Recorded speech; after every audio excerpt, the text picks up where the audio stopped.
The world's going to pot. Michael Brown is killed by a cop, and it creates riots. Thousands of people demonstrate and burn down stores and loot them. And then a black man is killed by chokehold, and cop is exonerated, and thousands of people take to the streets. Is this a pattern that's emerging from the world? Now, there are people who have a vested interest in fanning the flames of hatred. Besides the old culprits, Al Sharpton and Jesse Jackson, there's a new culprit. The Palestinians, the Arabs, who want to go ahead and claim that they're being prejudiced against, just like the blacks are in this country. One only has to go into the Arab lands and to see how they are brutalized by their leaders, and see the free enterprise, the freedoms enjoyed by Arabs in the Jewish land. You see that it's a lie.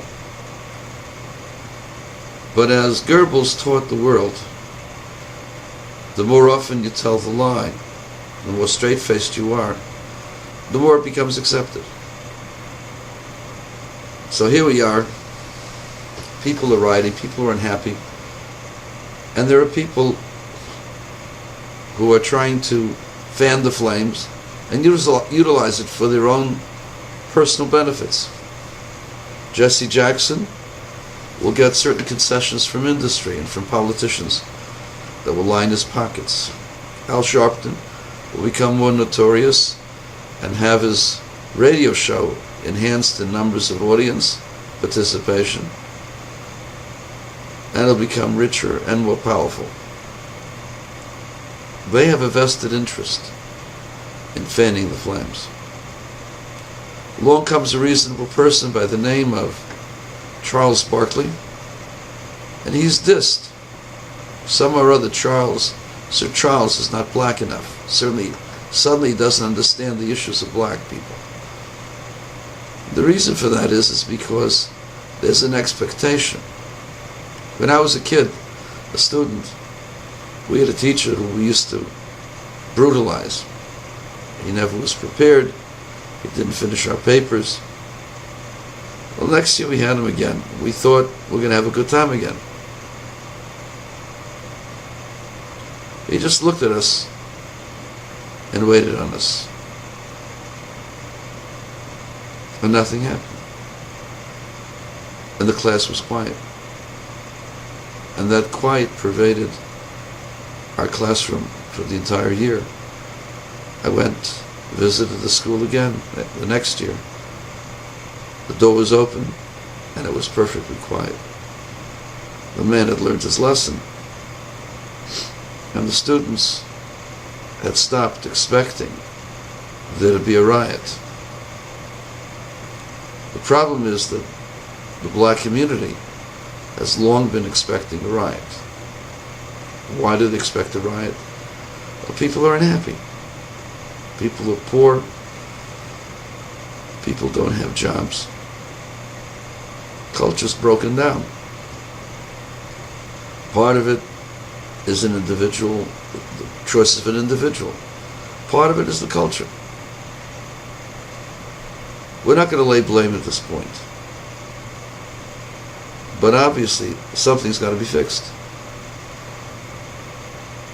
And what's got to be fixed is not finger pointing, not telling the black community that 93% of all the black deaths come by the hands of other blacks. It's only 7% that a white man will take a black man's life. And that's not the point.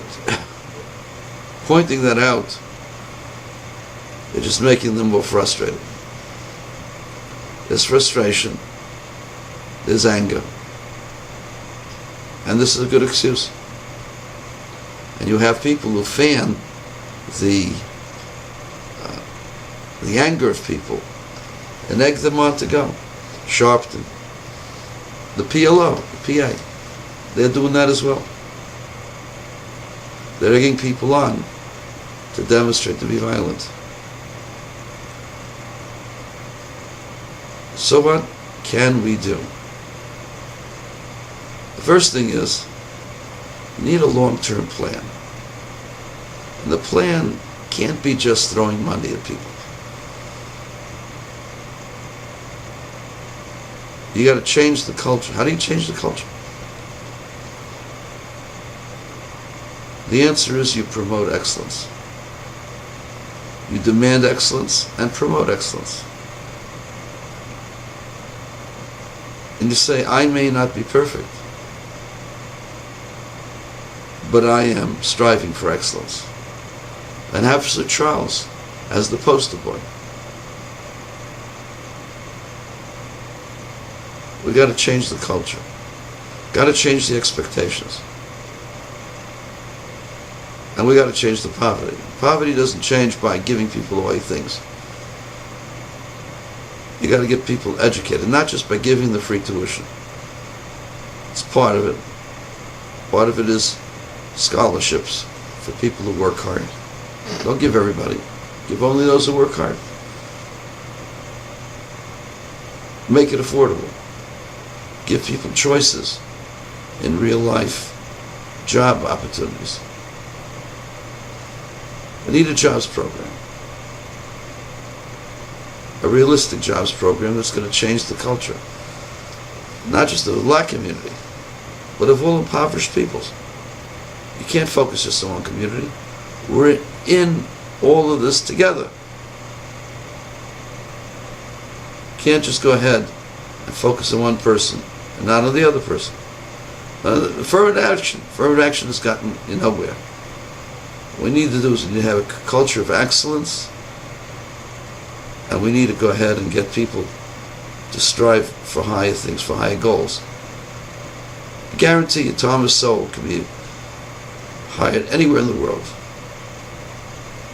Anybody with half a brain understands that Allen West is a great man, a great American. Dr. Ben Carson, wonderful individual, wonderful example for the human race. We can't promote the black community by promoting racism, by distinguishing between races. Instead, we have to do what the Lubavitcher Rebbe did. At the height of the Crown Heights riots, Mayor Dinkins came to the Rebbe's office. And he says, Rebbe, we have to get both sides to talk to each other. The Rebbe said, both sides? I don't understand. There's only one side. We're all children of the living God. We have to change the culture. It's not black versus white, white versus black, Latino versus citizens. It's all of us. There is only one side. That's the American side. That's the countryside. We're all children of God. We all have to work together. And with those words, that we're all children of the same God, the Crown Heights riots were over in a half hour. Because the mayor realized there was no fighting. You can't fight if there's only one side fighting. And there was no reason to continue fighting. There's no reason to continue demonstrations. We're all in this together. We all have to make policing better. We all have to make culture better. We have to make our expectations better. We can't glorify thievery, thuggery, breaking into people's stores, looting. This is something to be proud of, something to be embarrassed from. But we have to do this together. We're all children of the same God.